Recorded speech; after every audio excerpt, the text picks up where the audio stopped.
Hello and welcome to the third episode of this CN podcast. I am your host Vineet Ramakrishnan. Joining me is Akash Biswas, and we would be diving a bit more into what all has happened. Pakistan's embarrassing defeat, England's baseball going down the drain, India, of course, looking near unbeatable, and various other things that we will deep dive into. Let's kick these things with Pakistan itself, the host nation.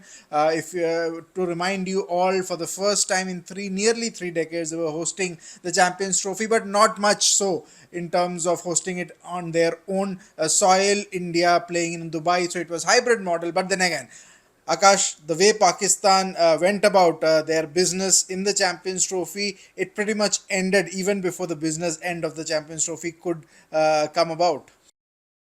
Absolutely, and more than that, I was thinking that they were hosting an ICC event after 3 decades. They have been fighting for these hosting rights for almost a year, and what they ended up with is truly bizarre. I mean, they would have deserved better if they have shown that kind of an intent, at least against New Zealand, or not then against India.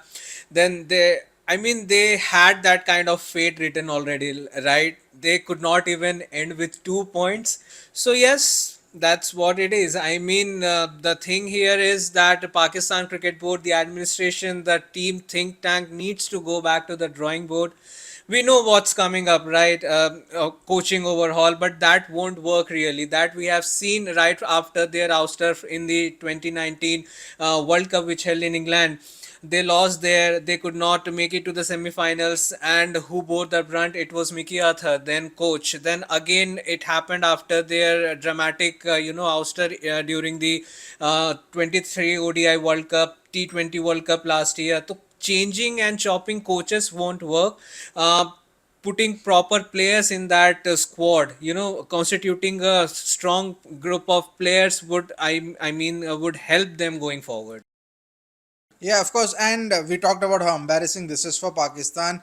Just to give you an perspective on how embarrassing it is, this is the first time in the Champions Trophy a host nation has failed to win a game and have been, shunted out of the tournament. The first time it's been what, since 1998. Kenya once hosted the Champions Trophy and they were out without winning a game, but it was during the preliminary stages, not on the tournament proper. So yeah, as you mentioned, a lot of chopping and changes have been done. Would that be enough or not? A lot of former cricketers, including Wasim Akram, Wakar, a lot of them, they've been very vocal. But all of this, Akash, it seems like it's all for the show. You're just coming up with solutions, or you're just coming up with issues or theories, but solution per se, there's no solution to it. Because if you look back at the early 2000s, when Pakistan had a slump, they were able to find a way out. They had a Misbah-ullah coming in, they had a few others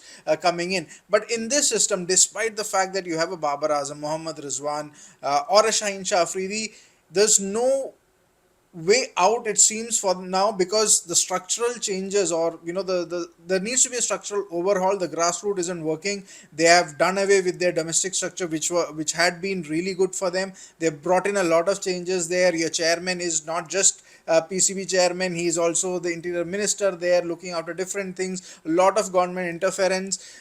Good former players don't want to be part of it. Somebody like Wasim Akram said ki yaar meko bezti nahi karani hai to be part of that. But to have somebody like that, legends of that game, they're just not able, they just don't want to help out.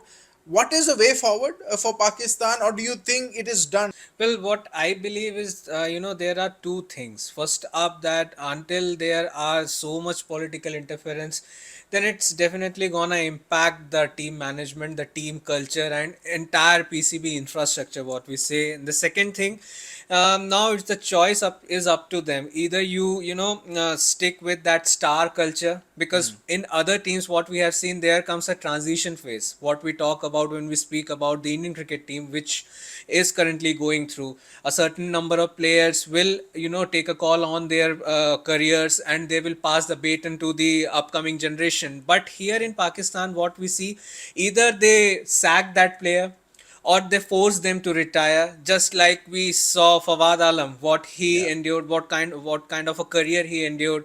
Then or if they have good rapport, then they might end up, becoming one of the members of that support staff. But I think cricket fraternity or the cricket team or a management for say in a country doesn't work that way. So to gain that kind of an aura which they had in the past, real surgery, what I would say, which Mohsin Naqvi spoke after they lost the T20 World Cup. I mean, they could not make it to the knockouts. That kind of a surgery, but with proper intent, has to be done. So that was the kind of the lows of the Champions Trophy so far, but one high and one absolute high have been India.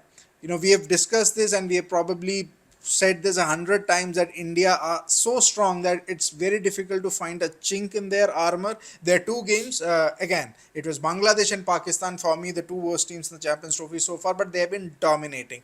They are left with one league game, which is against New Zealand on Sunday, this Sunday that is, and that will decide who tops the group. But my question, Akash, is would it really matter for them, to top the group? And also, I also don't think that they're gonna be worrying so much, because whoever be it, their opponent be, they have to come to Dubai. No, Yeah, they don't have to exactly. go anywhere. So that's the advantage, at number one. And if we speak about India's performance in this Champions Trophy, yes, they have been invincible, right? Because. But for me, the crux is they have learned to thrive under pressure. Yeah. Now they have very well mastered how to soak pressure, and once they are done with it, every player will come out with his best performance. So yes, that's the key, nothing to exaggerate about it. They have been excellent with the ball, they have been excellent with the bat. If not Rohit Sharma, then Shubman Gill. If not Shubman Gill and Rohit Sharma, then Virat Kohli. The top three is excellent form. Yes, we have not seen that kind of a knock from Rohit Sharma coming into the Champions Trophy, but I think if he plays against New Zealand, because the hamstring issue is what we have heard about, then I think it will be Rohit Sharma's turn to fire. And even if he does not, then there are, as I said, Shubman Gill is there, Kohli is there, Shreyas Iyer is in a very good form. Then KL Rahul obviously gives that backup in the middle order.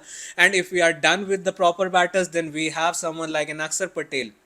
You put him no matter which batting position you like to, he will give you runs. Then you have Ravindra Jadeja with you, who can also bat. So yes, we have been always speaking about that batting depth. This time we have, and we have produced good performances, we have proved our worth. So yes, I think in the last podcast as well we spoke that we have ticked all the boxes, so nothing has changed since then. So yes, they are invincible. They have been invincible so far, and I think they will progress like that only. So who will be the one to give a fight for the invincible is the question. But for me, just to add on to that, why India that strong is that you look at an England, you look at a Pakistan. The idea that comes to my mind is the adaptability to ODI cricket. Be it a Rohit Sharma, be it a Virat Kohli, be it a KL Rahul, be it a Shubman Gill, you look at these guys, or even for that matter, somebody like a Ravindra Jadeja, you look at these guys and you look at and say ki ODI is the best format for these guys. Not Test cricket, not T20 cricket, but ODI is where the best comes out. There's no issue of adaptability for these Indian players, be it an Aksar, be it a Jadeja, or even the new guys who are coming in. Somebody like Harshit Rana is taking ODI cricket like a duck to a water. But there is also a slight bit of criticism. That's what we probably want to cover in this final segment of the podcast is something that you mentioned, advantage Advantage, of India yes. having. Rasi van der Dussen, the South African player, mentioned, there might be a slight advantage for India because they are stationed in Dubai. They know the conditions well. That is where they are playing. They pick their selection, they pick their team on the basis of conditions in Dubai because they knew they are going to play all their games in Dubai. What about a South Africa? What about an Australia who have to pick a squad for the conditions in Pakistan and for the conditions in Dubai? So that's like two different set of conditions. And look at Australia going ahead with one proper spinner in Adam Zampa. South Africa, they are traveling with Keshav Maharaj and Tabrez Shamsi, but they are just playing one spinner in Keshav Maharaj. Pakistan also very oddly, bizarrely, just one frontline spinner in their conditions, that is Abrar Ahmed. India, on the other hand, three spinners. Interestingly, New Zealand have two specialist spinners in Mitchell Santner and Michael Bracewell, Michael and you're Bracewell. seeing you're seeing why they're the second best team after India so far. is there a disadvantage? Is there an advantage as there are murmurs going around, or do you say, ki, look, it's not India's fault? I think they might have already seen it coming, Yeah, because obviously when Pakistan are the hosts, we are no, whatever happens, we are not going there to play cricket, right? So our hybrid model was always there on the cards, no matter how rigid Pakistan became a few months ago, while when there were talks about it. So yes, and they prepared themselves according to that. And the other thing is, even if they were allowed to go to Pakistan, play cricket in Karachi, Rawalpindi, or Lahore, they might have went there as well with these kind of preparations only. exactly. That's make them different. Yes, they are having that kind of an advantage because they are saving time by not traveling from one city to the other city. There are no logistical issues. That's practically, or on paper, that's we can say is an advantage. But apart from them, what about the teams who have been stationed for Pakistan for say at least for a 1 week at a stretch? They are also not performing like India. So yes, people might call it an advantage, but let's see what happens when New Zealand goes to Dubai, how Yeah. they perform. Let's see how India's semi-final contenders are coming to Dubai and how they are performing. Then we will speak about it if India really had an advantage or not. It'll be great to see if a New Zealand or Australia, South Africa put up a fight to India. But for now, it does seem the fact that this is a tournament for India to win, a tournament for India to lose. That's where it is heading into. And with that, we'll come to the end of our CN podcast. We'll be back again with another episode. Hope you liked this episode. And if you liked this episode, do subscribe and share and like our videos and our YouTube channel on Cricket Next. This is Vinith Ramakrishnan signing off with Akash Biswas. Thank you.